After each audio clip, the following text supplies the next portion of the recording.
Welcome back to the Purple Pod, the best K-State podcast out there. I'm Stevie B. And I'm Kenny G. And in today's episode, we're going to talk about K-State's 34-27 win against Tulane. Make sure you guys subscribe to our channel. We are really close to 300 subscribers.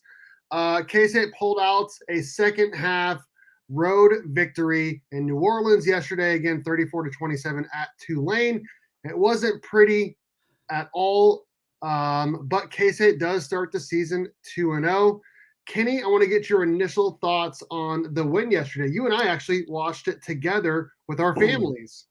Yeah, that's right. We had a little bit of food there. Actually, a lot of food. It was good, man. It was a good time. But I can't say that it was an easy time to watch the Cats yesterday. Heart attack Cats. I mean, my goodness, we were standing almost the whole game, questioning like what is going on, what are we doing here. I remember even asking the question, why are we even playing this game?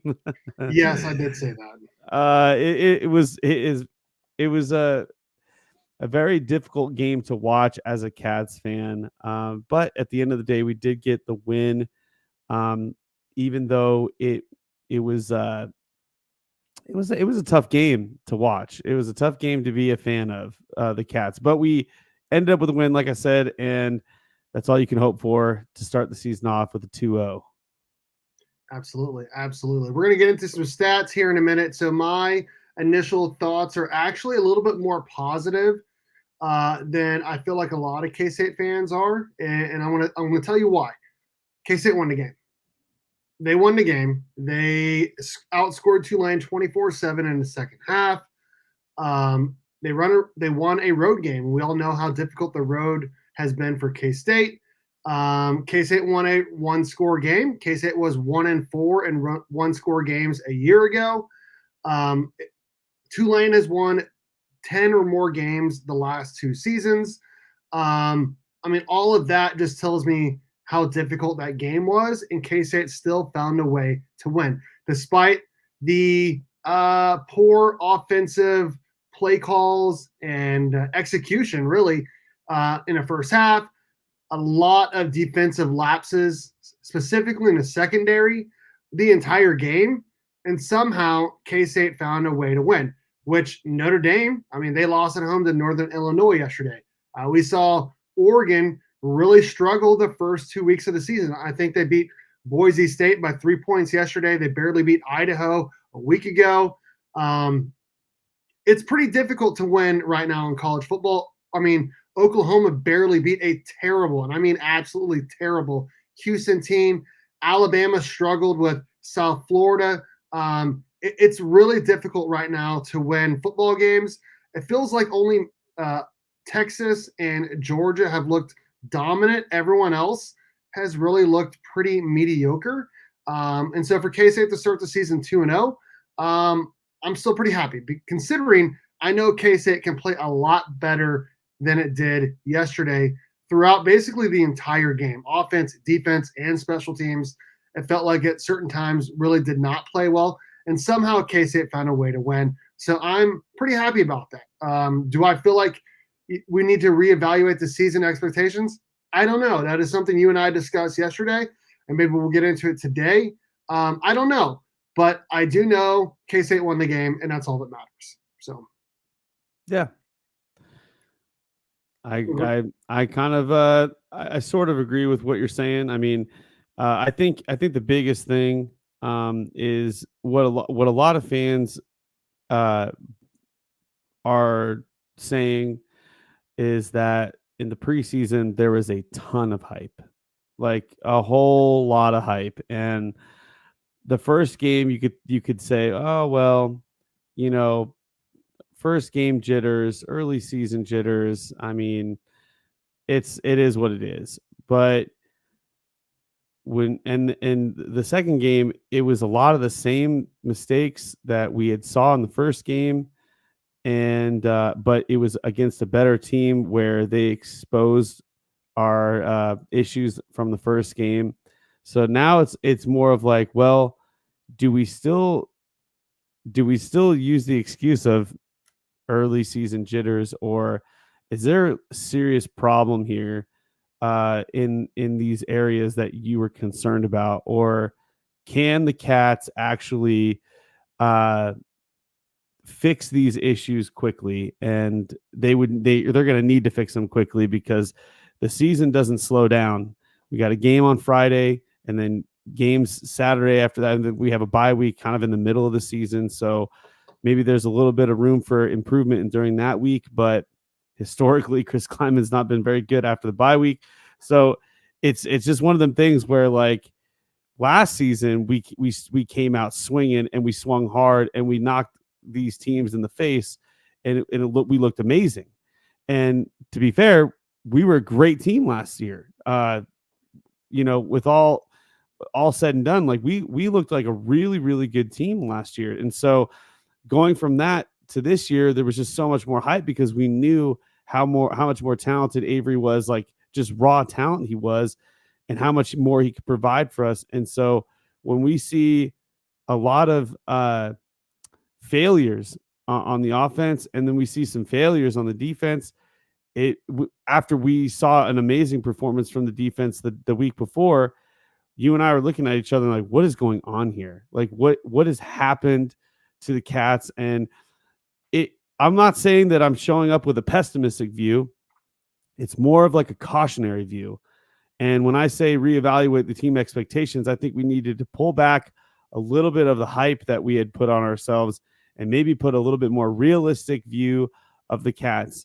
Everybody that wasn't a Cats fan looked at the K-State team this year and said, they're going to be a good team, but the year 2025 is the year of the Cats. Whereas we probably maybe jumped the gun as K-State fans, maybe putting that expectation early, too early. But let's get into it, Steve. I'm Okay. ready for it. All right. Sounds good. All right. We're going to get right into the offense. Before I do that, I want to say one quick thing. It's not like I'm making an excuse for the offense. I'm not. It's not like I'm making an excuse for the defense. I'm not. I'm just saying K-State is 2-0.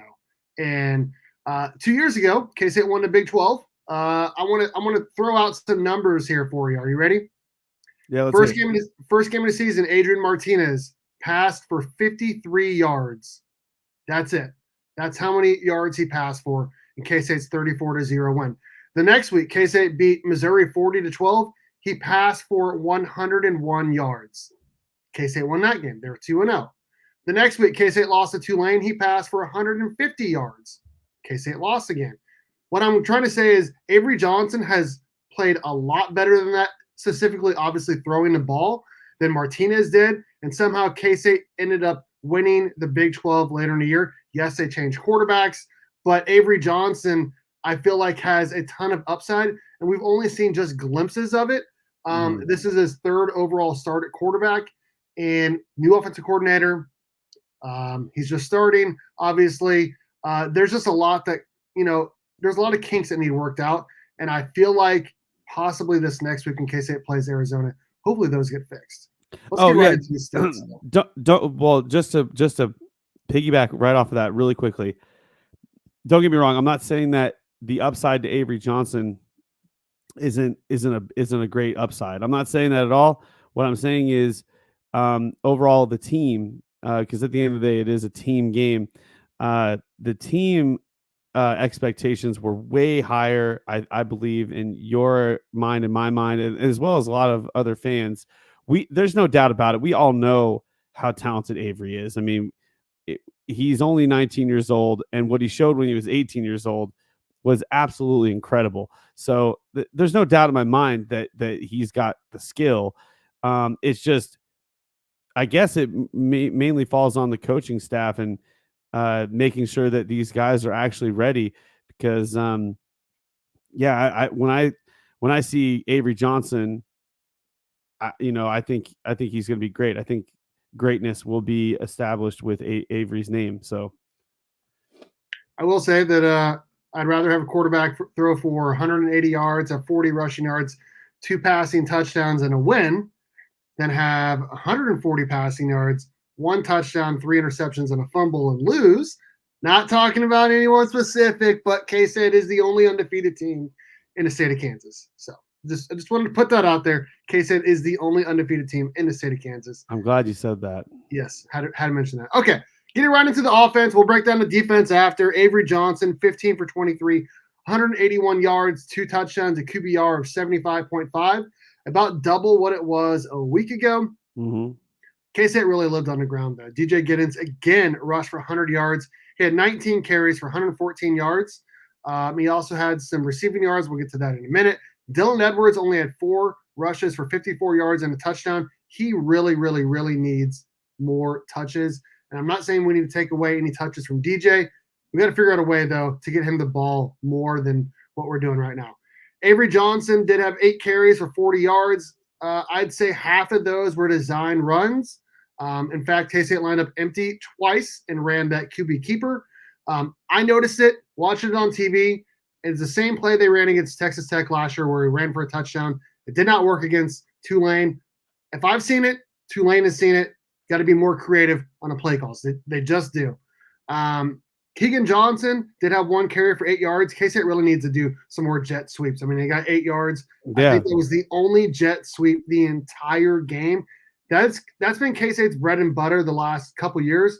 They really need to do that way more often. I agree. DJ Giddens did have a long of 51 yards. Dylan Edwards had a long of 27. Avery Johnson a long of 18. In terms of receiving, DJ Giddens had 63 yards and 4 catches and that 1 touchdown on 4th and 1, where it was actually supposed to be a bubble screen, but he just kept running and he outran the defender and he ran all the way for a touchdown. It was a beautiful play. Keegan Johnson was second on the team with 3 catches for 51 yards. He got the ball more. Will Swanson had a nice, really, really, really nice catch for a touchdown on 3rd and I don't know how many yards, but it was 3rd coming down. Up big. What's that?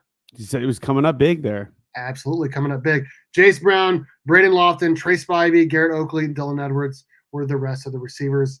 K-State ran for 215 yards. Back-to-back games, K-State has ran for 200-plus yards. They have not given up a sack at all this season, but K-State's offensive line can still play better, I feel like. I don't know if you feel the same way or not, but it feels like the ceiling has not been reached there because it feels like even the tight ends, I'm going to group them in there, the tight ends missed a ton of blocks. Felt like there's 1 or 2 plays where DJ Giddens would have been gone if the tight ends just made 1 more block. Garrett Oakley did 1 or missed 1, and Braden Lofton missed 1. So the O-line has to play a little bit better, but the tight ends really have to play better. Mm-hmm. Yeah, I agree. Yeah, there was a couple times you and I were like, man, there was like nothing but open field if they would have just made this 1 block. And yeah, it is unfortunate, but I think that's something that could be tightened up. We've talked about exit 313 and how dangerous this combination of DJ and Dylan are. And it just seemed like the coaching staff really wanted to just put the ball in Giddens' hands. And you know what? Honestly, he was able to put the team on his back. I mean, there were so many times I was like, DJ is quite literally carrying this team offensively. He's doing it all. Notice, yes, it's very common to see a DJ on the top of the scorecard of the rushing yards, but he's also at the top of the scorecard on the receiving yards, which that's kind of alarming considering that Jace Brown is supposed to be the number 1 receiver, and he's all the way there at 3rd, 4th place there with only 1 reception. That's a little alarming to me. If I'm thinking of the receiving room, I'm like, wait a second, why is our number 1 receiver only getting 1 touch all game? It's just weird to me. But DJ Giddens is coming up huge this time, like in the offense. I mean, I was like, this is our entire offense right now is DJ. And you know what? I've had faith in him ever since I saw him basically carry the entire team during the UCF game last year. I said, wow, if this guy can do that all game long, I can trust that he can continue to do this with multiple games. And his interviews are great. He just seems like a really great guy. Junction City kid, right down the street from where we live. So it's just cool to see him really do an amazing job, and kudos to him, man. I think he did amazing in that game. Do you feel like the receivers played better or worse against Tulane than they did in the first game of the season? I feel like they played a little bit better, but it still feels like the receivers and Avery are not completely on the same page. And I don't know if No, it's because there's a new OC, or it's hard. timing or what it is. I mean, Avery obviously missed a wide open Sterling Lockett, but he threw a couple passes and the receivers were like, weren't even looking for the ball. Like, Yeah. I don't know what's going on there. To me, it felt like they were a little bit better against Tulane, but slightly. It's so frustrating, dude. Like that was so frustrating. Like when you've got receivers that aren't even looking once the ball is thrown, and then they look and the ball's already been past them. Like then they look back and the play is already over. It's like that is kind of kind of worrisome. I don't know what is causing that to happen. Like because maybe you could say, well, maybe because Avery was being pressured, but I don't know, man. Like it didn't seem like he was pressured that bad during those throws. It just seemed like the timing was way off. And I'm like, I'm hoping that that's an easy fix. I really do because uh, we can't be doing that. I mean, Tulane is a good team, but there's better teams that we're going to be coming up against. And if we have any hopes or dreams of winning a Big 12, we cannot be playing like that. That's just point blank. Period. We can't be playing, especially in the throw game.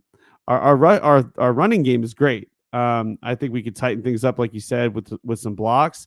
Maybe put a little bit more emphasis on the jet sweep, but our throwing game needs a huge improvement. And I thought maybe game one was just a you know early game jitters, first or early season jitters, first game jitters. We're Avery's first official starting home game. Uh, position, like we'll be fine. And then we go on the road and we're seeing a lot of the same mistakes, same issues. So we know that Avery's got a good arm. We know he's got the talent. I think we just need to figure out how our offense needs to be dialed in. Um, I don't know what is going on in practice, but clearly we're showing something different in practice than we are in the game.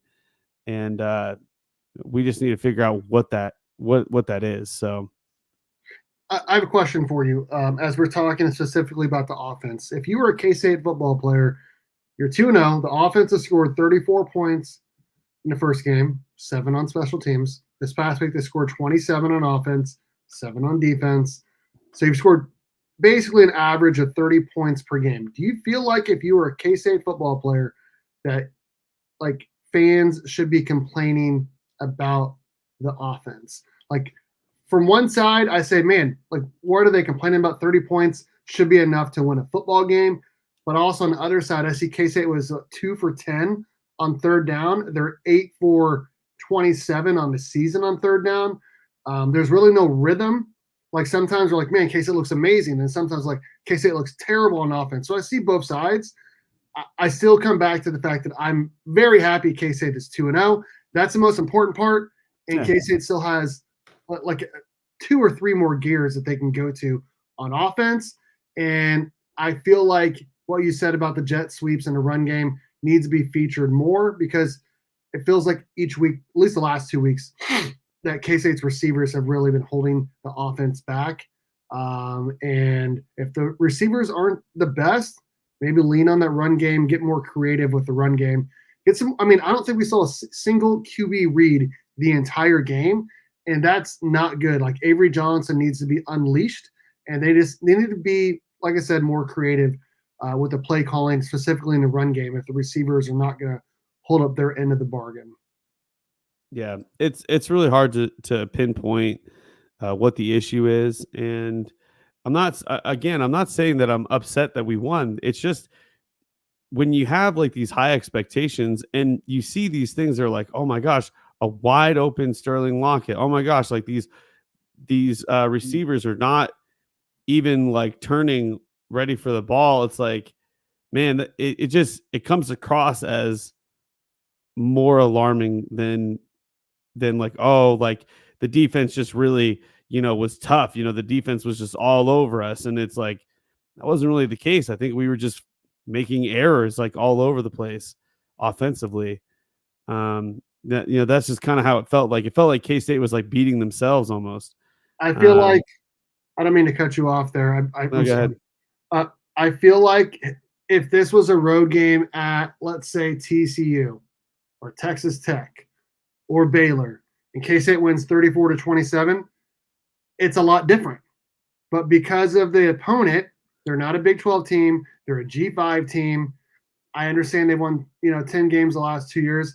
I do feel like a lot of the reasons why people are so upset is because of the opponent. Like I don't know, if they had a different name, K-State fans would be a lot happier than we are right now, because that's still a really good football team. Those receivers, they were destroying our corners and safeties all game, and our offense really had a hard time passing the ball. So I don't know. I feel Mhm. like K-State fans would be a lot happier if that was a win at Missouri or Baylor or whoever it was. Basically, a Mhm. Power Four team. So Yeah, it just yeah. depends. It depends on the context. Like I said, it'd be one thing if for instance, here's what I'm saying.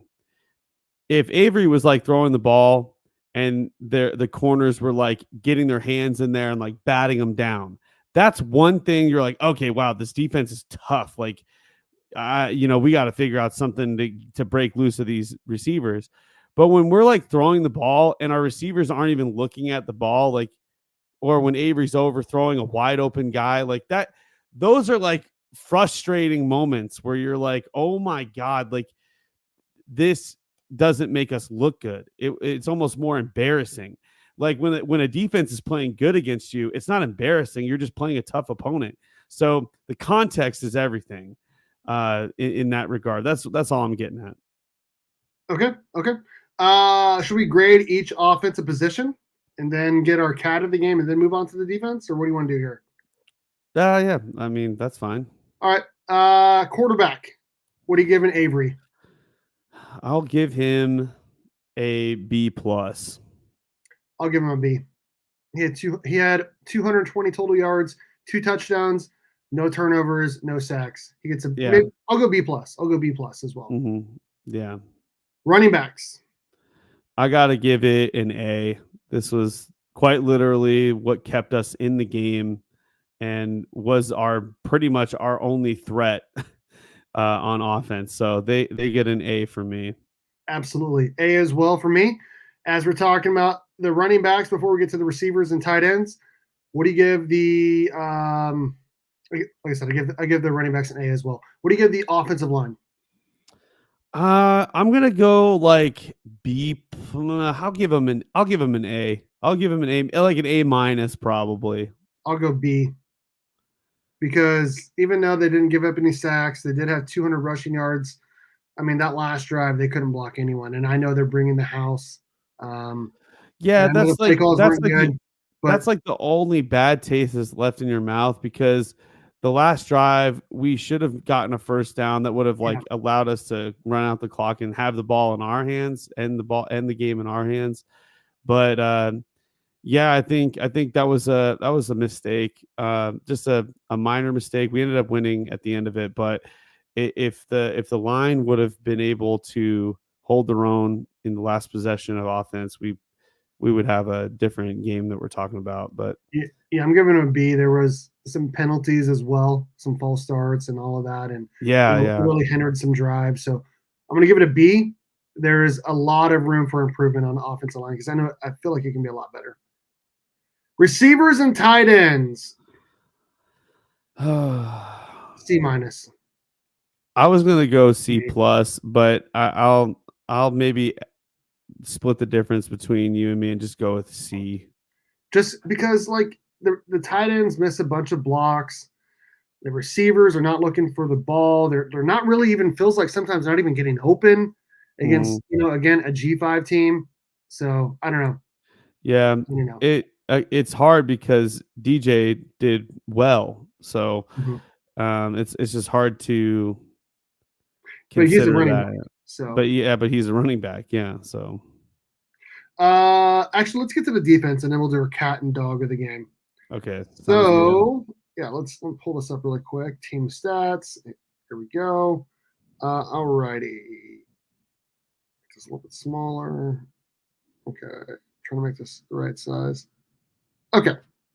Uh, well, you guys can see that. It's not letting me do it right. There we go.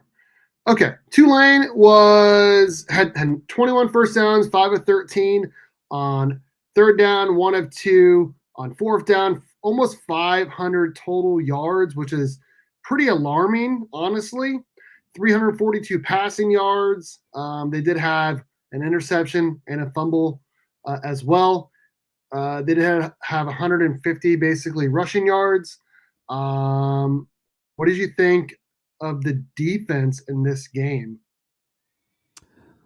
Well, there were moments where they were amazing, but then there were just these small like pockets during the game where we would just let them have first downs out of Wide nowhere. open receivers. And I can't tell you how insanely frustrating it is to see a G5 school be able to pull off things that we ought to be able to pull off. It was just really weird how they were able to get open, get the better of our defense secondary. It was beyond frustrating. I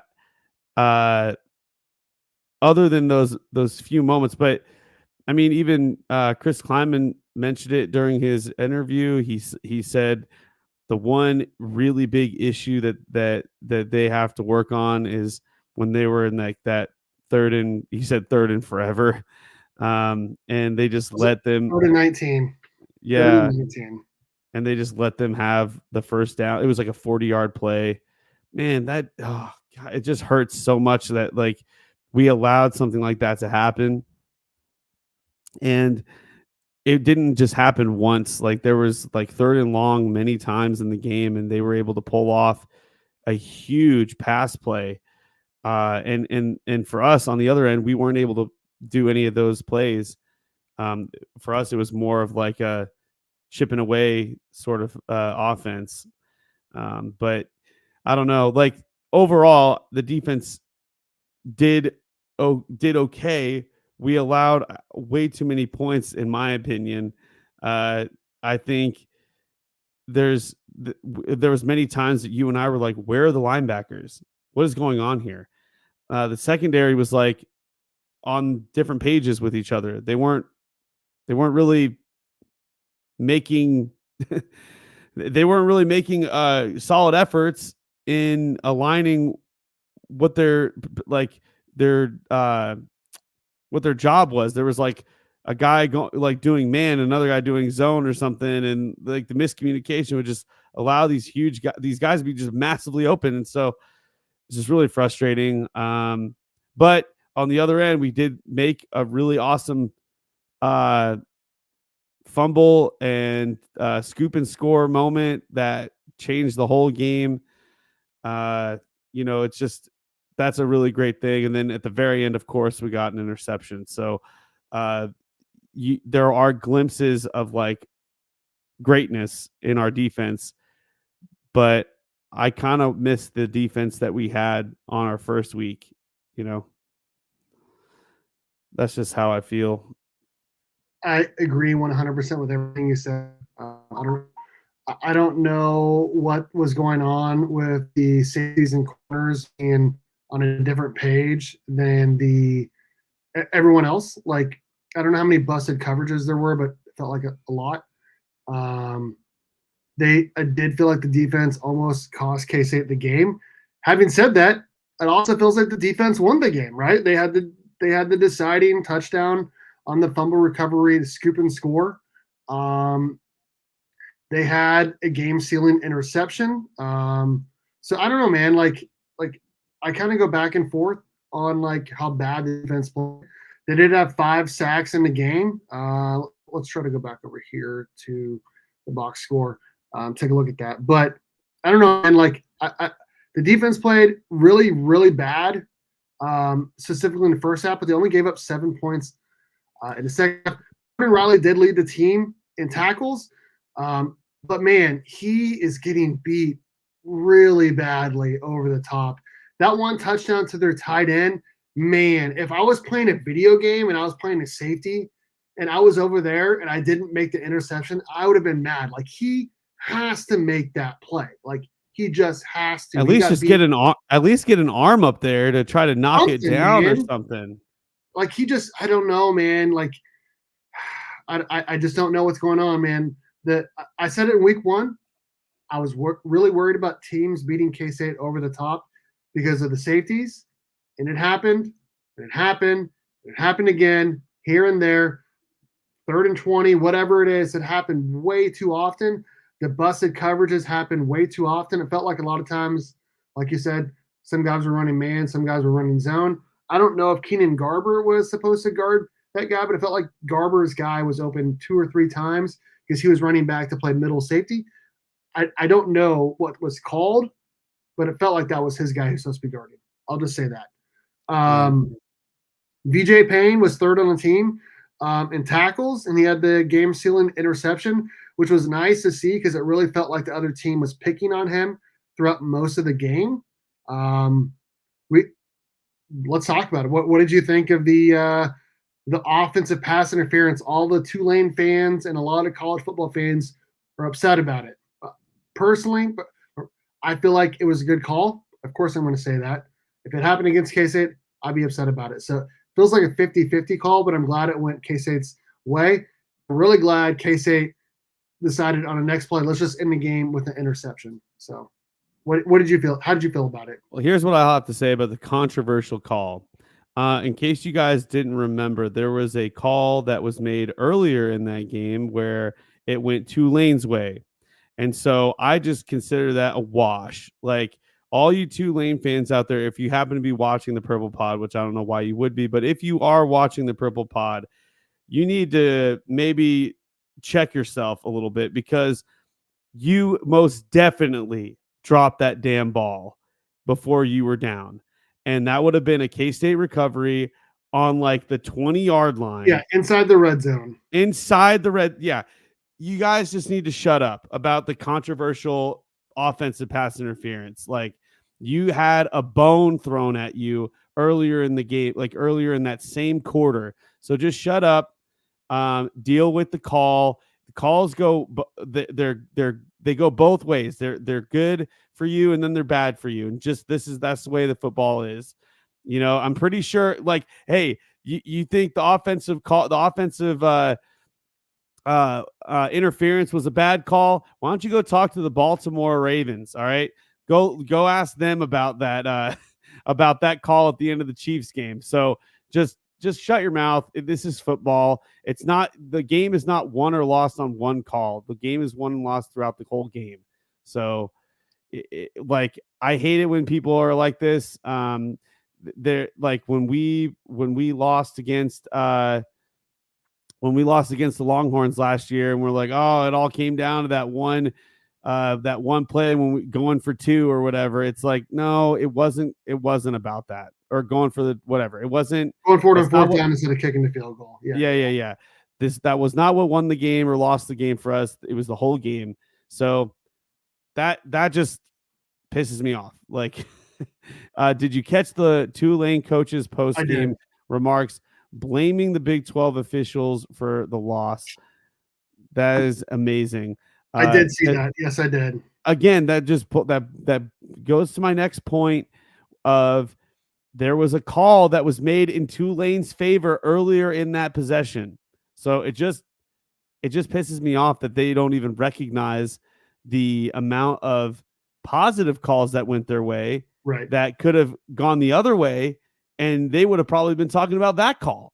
Like, oh, we were down. That was a bullshit call, blah, blah, blah, blah, whatever. But no, it wasn't. It was actually, it went your way and the game goes on. So yeah, that's just all I'm going to have to say about that. Like the officiating is always going to be controversial throughout a game that's close. That's just how it goes. I mean, I don't want to reiterate too much of what you said. I mean, the ball was clearly out from every single angle. on that fumble that was ruled not a fumble. Um, I do feel like their coach blaming the officials. I don't know if it's because he wants to stick up for his team or if he really did feel like there was something going on with Big 12 refs. I don't know, but it's a bad look. It's a bad look, at least from our point of view. Should we be concerned with coach's statement about looking for an identity still? Yeah. So you and I were watching that post game presser together. I It was don't extremely know. difficult to hear. It was the audio was Yeah, the struggling, but audio was so bad, but yeah, I don't know. I don't know if K-State is still looking for an identity after two more games. Then yes, but I don't know, man. Like I said it earlier. When K-State won the Big 12 in 2022, they could not pass the ball the first three games at all. Like the most passing yards they had were 150.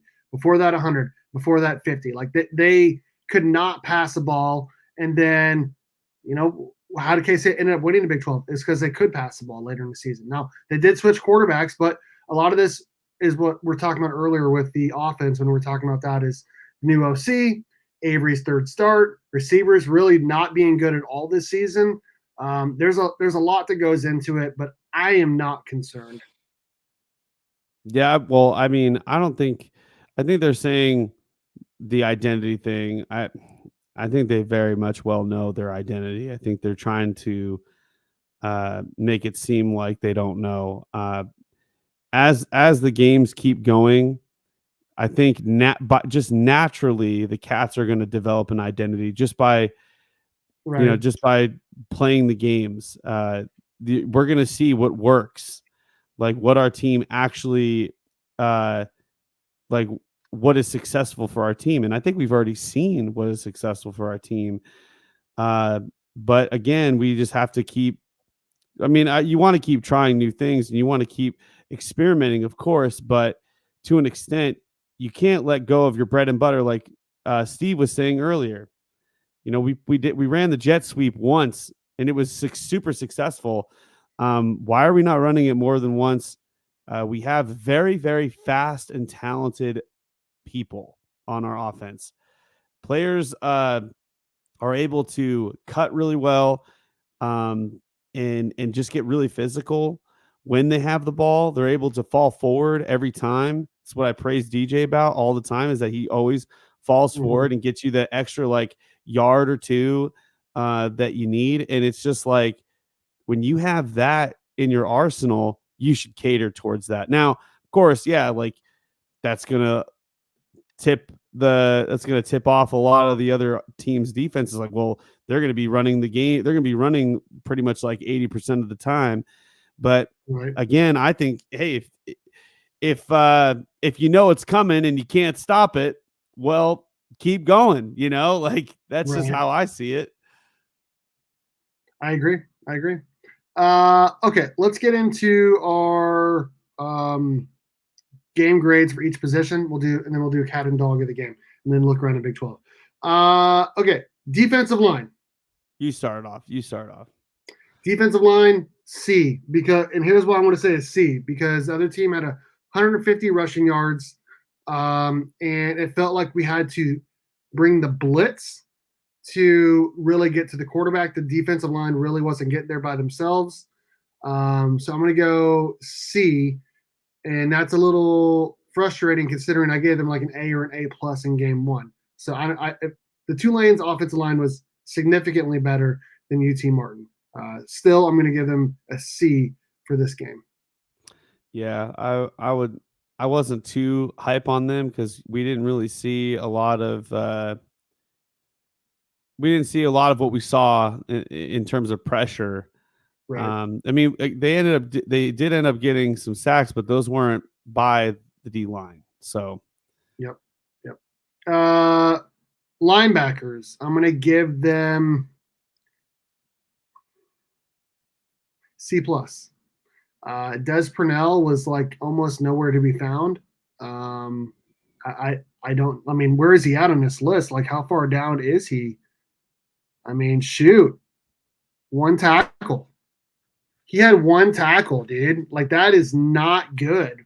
I mean, well, I Austin mean, Austin Romaine played well at times. 8 tackles, 6 solo, 2 sacks, a forced fumble. They might have Um, been just playing away from Dez. I could mean, have there's been. I mean, Austin Moore was on the other side. He had 6 tackles and 5 solo, and he did have a sack. Okay, I'll go B. I'll go B instead. So I'll go yeah, B instead. I think they saw the film of the first week and they saw that Dez was absolute like maniac, and so I think they drew up a lot of plays to make sure that they did not go near him, and rightfully so. But they they didn't realize that we have a solid linebacker room, so I'm gonna go B plus.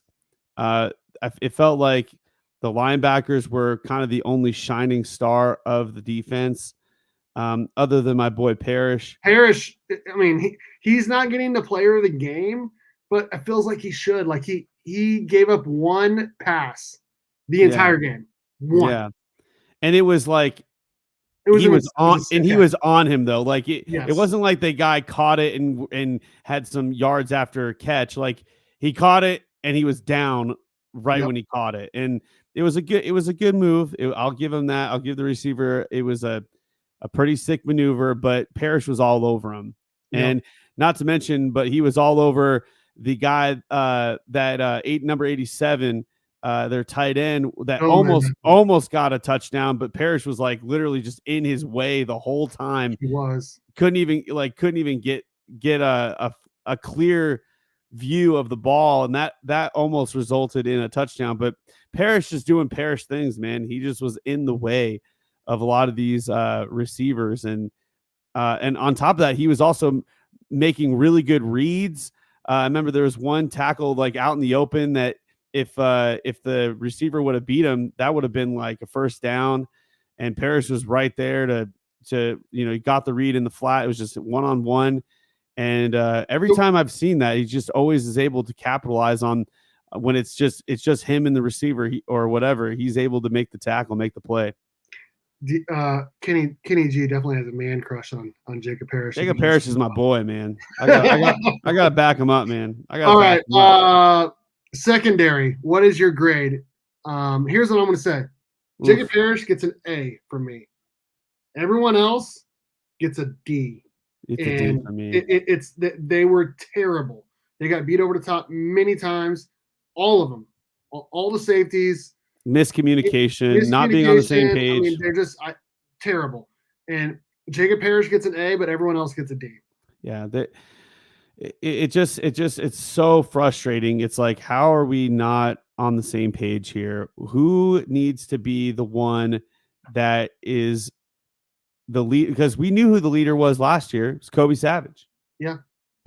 He's not the leader anymore, and it just seems like there needs to be somebody that needs to step up and be the leader and get these guys on the same page. Now, DJ, in his interview, he mentioned that Marquis Siegel was like getting in everybody's face. Austin Moore was getting everybody right, getting everybody on like getting in the mindset of we got to win this game. Uh, you know, they're not even on offense and they're doing this. So Right. The leadership from Siegel and Austin Moore, I mean, they were there a couple years ago, so they know that they need to win this game. And but I just if you've got that leadership, maybe Austin Moore. That's why I gave a little bit better of a grade for the linebackers. But for whatever reason, it didn't translate to the secondary.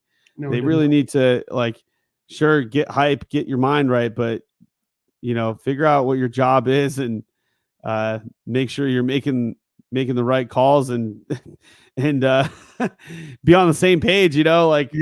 We can't let these huge plays keep happening. Like we just let too many of those plays burn us, and it's giving me flashbacks of what happened with Iowa State. Oh my God. Yeah, for sure. Just big play after big play after big play. Just they only ran like 20 plays, but all of them were like 80, 90 yards a play. Like it's just we can't let this happen. It needs to be fixed. It needs to be worked on and shored up. So Let's get into our players of the game. Our all cat right. offensive player of the game is your dude, DJ Giddens. Yeah. 177 total yards, 114 on the ground, 63 through the air, one big touchdown on that 4th and 1. I mean, I don't know what else to say, man. This guy is going to be playing in the NFL very soon.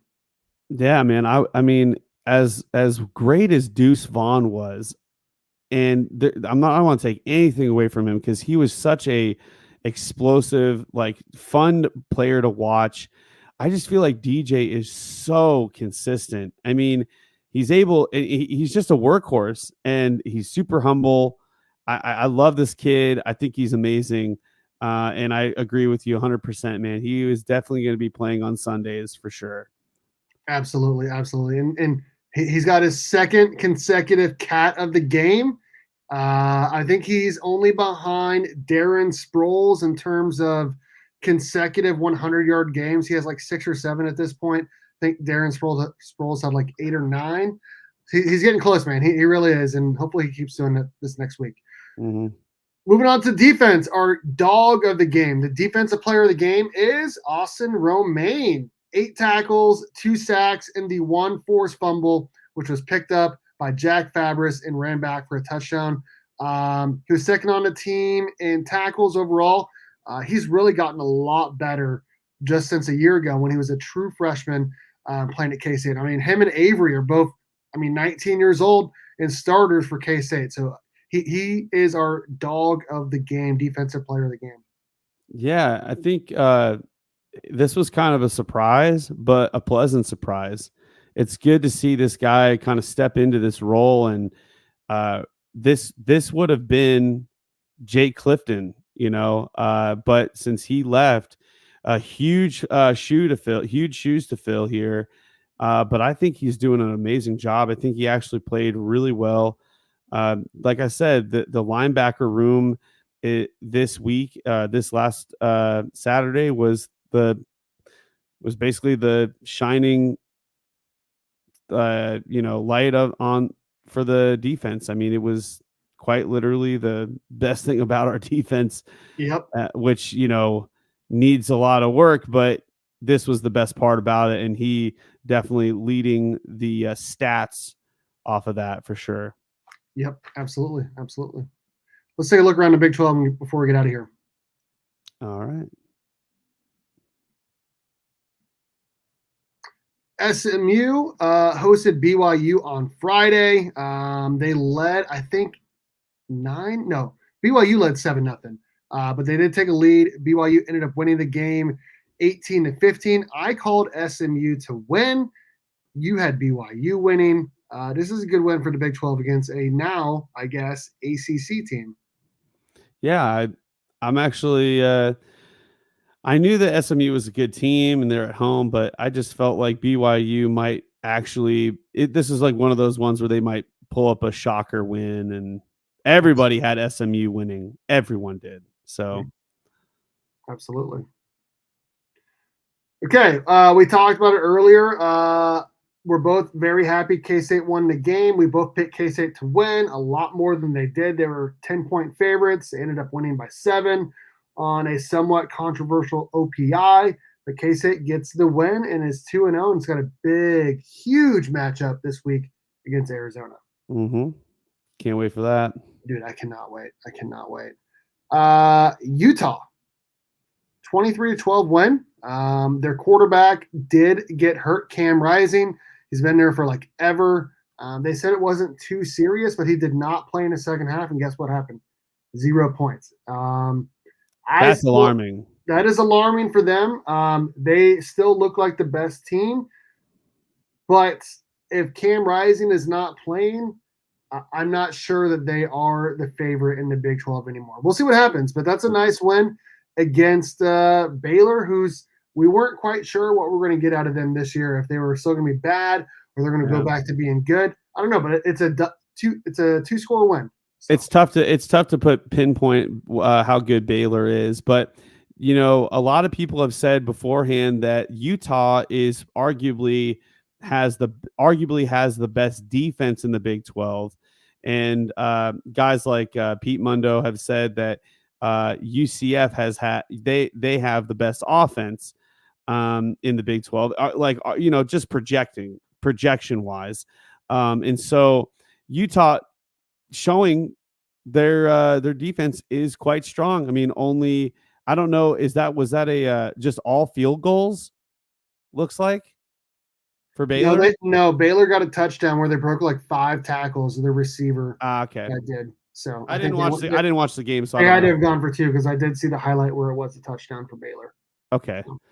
But I mean, that's still really impressive, though. I mean, only holding a Big 12 team to one touchdown, it's pretty impressive. So, but their offense does look alarming without their quarterback. So, absolutely. Houston put up a really, really good fight against Oklahoma, which I am not convinced Oklahoma is a top 15 or even a top 25 team right now. They beat Houston by 4 points as probably a huge favorite. I think both of us picked Oklahoma to win big, and they did not. That's good for the Big 12, bad for OU. And who is Oklahoma playing this next week? Tulane. So I'm interested to see how that game plays for sure. Yeah, that'll definitely be an eye-opener to see like how good Tulane is against another Big 12 team. Or sorry, they're not Big 12 anymore, but another team that's in the top rankings. Yeah, for sure. That's what I meant to say. Yep, I got you. I still feel like Houston is the worst team in the conference. So yeah, without a doubt. This was a great game. It was happening right when our game was happening. Went into I think just one single overtime. Oklahoma State with the win, 39-31. They were down 21-7 at half, and their only points were a pick 6. They gave up over 600 yards of offense. The great equalizer is the turnovers, though. I think they had 3 or 4 that they forced. Big win for the Big 12 over the SEC, man. It really is. Yeah, that's kind of alarming, because going into this season, you and I were like, oh, Ollie Gordon is like leading the charge with with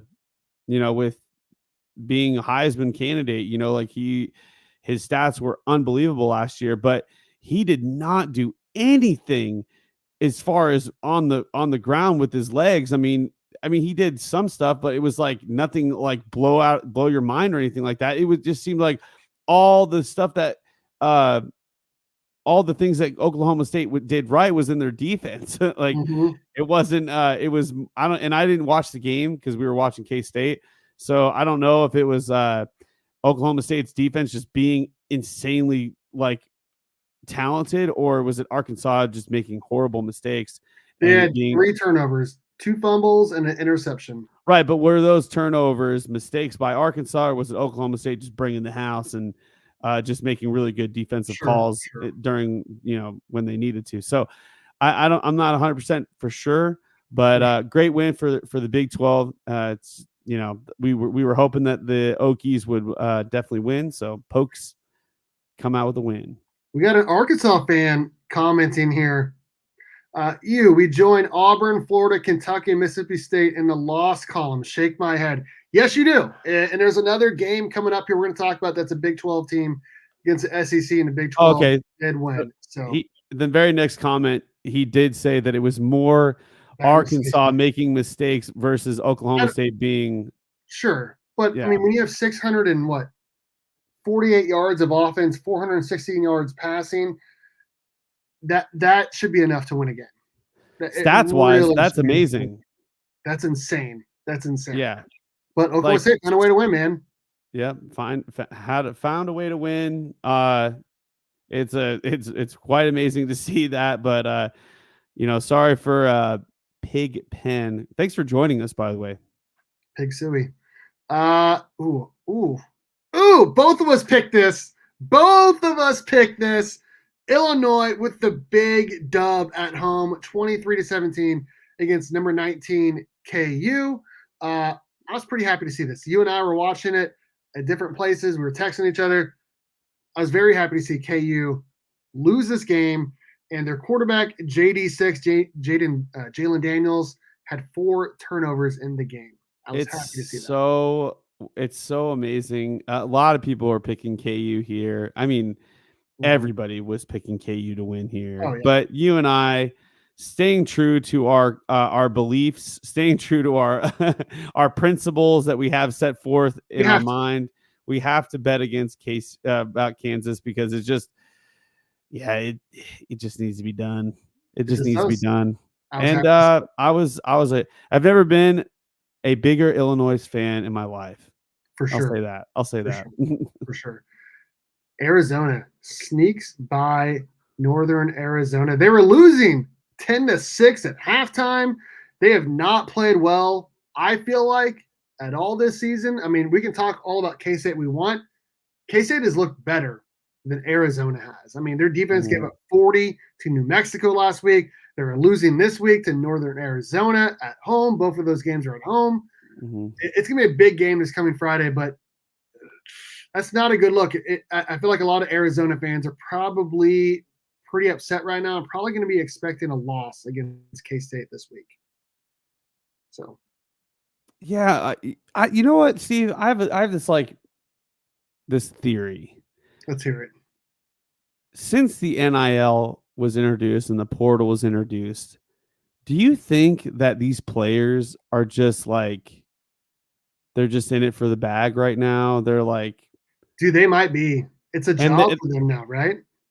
well, yeah, because these scores are insane to me. Like we like years ago, we would see, you know, Division 1 schools absolutely slap Oh yeah, because they were trying to like look good for NFL, but now they're getting the bag right now. So it's like I can maybe not try as hard, and maybe for sure. maybe preserve my health, and maybe that could be the case. I don't know, but Arizona should be playing better than this. Absolutely. A lot of these teams should be playing better than this. This is ridiculous. On the flip side of that, Iowa State with a big win at Iowa. We both picked Iowa to win the game. Shout out to Iowa State for winning, holding Iowa to a field goal. They had 3 plays inside of the 5 in the second half. 2 of them they decided to pass instead of run it, or maybe it was right before half. I can't remember. It was right in the middle of the game. And then Iowa State came back. They came roaring back in the second half, outscoring Iowa 20-6. This is a monster win for the Big 12, man. Dude, everybody's happy right now. Um, Everybody's happy right now. Iowa State pulling out the dub against their in-state rival. yep, You love to see it. I'm happy for Iowa State. I'm against a not really Big Ten team. that we've always said this as K-State fans. What is the number one team outside of your own school that you respect the most? And it has to be Iowa State. And I think Oh, yes, Iowa State fans feel the same way about Kansas State. That's why the Farmageddon rivalry is so awesome. But there's always such respect for both teams. I'm super happy with Iowa State. I'm glad they got the dub. absolutely, absolutely. This was a weird game, man. Cincinnati was up 27-6 in the second half. You and I both picked Pitt. Yes, they did win, but for Cincinnati to blow a 3-touchdown lead in the second half is really bad. And they ended up losing on a game-winning field goal as I think time expired, 28-27. But yes, we both did pick Pitt. So That's how the cookie crumbles. Cincinnati might be the second or third worst team in the conference. Potentially. We'll have to. I mean, time will tell, of course. Sure. West Virginia, big win against Albany. It was tied, I think, 14-14 in the second half, or 21-14. It was a close game for a little bit, and then West Virginia just reeled off a bunch of points in the second half, 21-0. Nothing really to say about that. Congrats to them and getting their first win in the season. There you go. Now everybody's happy with them, right? There you go. UCF, which by all accounts might have the best offense, they ended up beating Sam Houston State 45-14. And RJ Harvey went off 126 yards, 4 touchdowns. What was that? Sorry. Harvey went off for 126 yards and 4 touchdowns. They're running back. Yeah, but again, 126 yards. I mean, DJ had more than that. He had 114 rushing, but yeah, he did have more receiving. I would imagine Total, like his total yards. I mean, that's why I said like, yeah. And RJ Harvey, Ollie Gordon, TJ Giddens, Taj Brooks, Bean, or not Bean. Who's the kid from KU? Devin Neal. Neal. That's right. Those are all in the best running backs in the Big 12. And Sure. I think DJ is just the best of all of them. Just my opinion, though. Of course. A little biased. Okay, so as we were all happy about Iowa State winning, I was pretty happy to see Nebraska beat the crap out of Colorado, man. Like the hype around Colorado has been stupid. They've not backed it up. They did not go to a bowl game last year. Their defense is buns. I mean, they suck. They ended up losing 28-10 to Nebraska. So I was happy. I've never bought the hype from Colorado, even from day one of last year when Sanders went over there. So I agree. And I can't wait to see the game against their in-state rival. I hope Colorado State whoops them. I really do. Me too. They have a couple good players. Hunter and Sanders are good, but I mean everyone else. It's a team game. It's not a two. It is a team game. I agree. TCU with a ho-hum 45-0 win against Long Island University. Nothing really to say about that. Congrats to TCU, 2-0, first home win of the season. Yep, it's good. Texas Tech with the L at Washington State. I think both of us picked Washington State because Texas Tech barely beat Abilene Christian, so it wasn't a big surprise here. Yeah, honestly, but I will say this: in the first half, I watched a little bit of it. Texas Tech, dude, they were playing physical football. I mean, they were just firing off. There was like some fumbles that were being forced and stuff like that. So they're a physical team. So I'm not gonna take anything away from them. I just think Washington State is just a better team. Oh yeah, absolutely. Yeah. Last game, Mississippi State with the L at Arizona State. Arizona State might be a lot better than we thought, man. Dude, I know they were projected as the worst team, and Houston was actually projected a little bit better in the season, but it looks like those have been reversed. I agree. Willie Fritz needs to figure it out, man. It's going to take him some time. It's going to take him some time, but Arizona State. They're up 27-3 at halftime, dude. Yeah, they're a team to look out for. I don't think we don't play them, do we? We do. K-State does play them. Oh, we do? Oh, wow. K-State plays them. Let me see here. Oh, towards the end of the season. At home at K-State, November 16th. I got to go to that game. I think that's going to be a great game. Oh, but they play UCF the week before.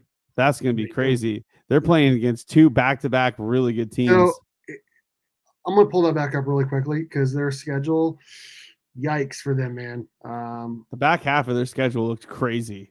They play KU, Utah. Oh, my God. At Oklahoma State, at K-State. Oh, my God. At Arizona.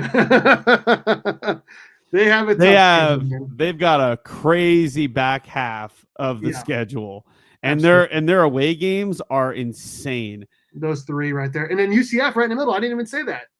Dang, dude, they have a tough schedule. So that's the look around in Big 12 for week 2. So that's right. Thank you guys so much for swinging in and watching this post game video live podcast. Yep. And we will be back on Tuesday reviewing the Arizona versus Kansas State game on Friday. So we've got a really quick week here. We do. Steve, anything else to add or? Thanks everyone for watching. We've gone up a couple subscribers last week. I think we had around 2,000 views between the uploads and shorts and live streams. And so we really appreciate everyone. We really, really, really do. So yeah, that's all I got, man. That's all you got. All righty. Thanks everyone for watching. We had a great time. And don't forget, go Cats, baby. Go Cats.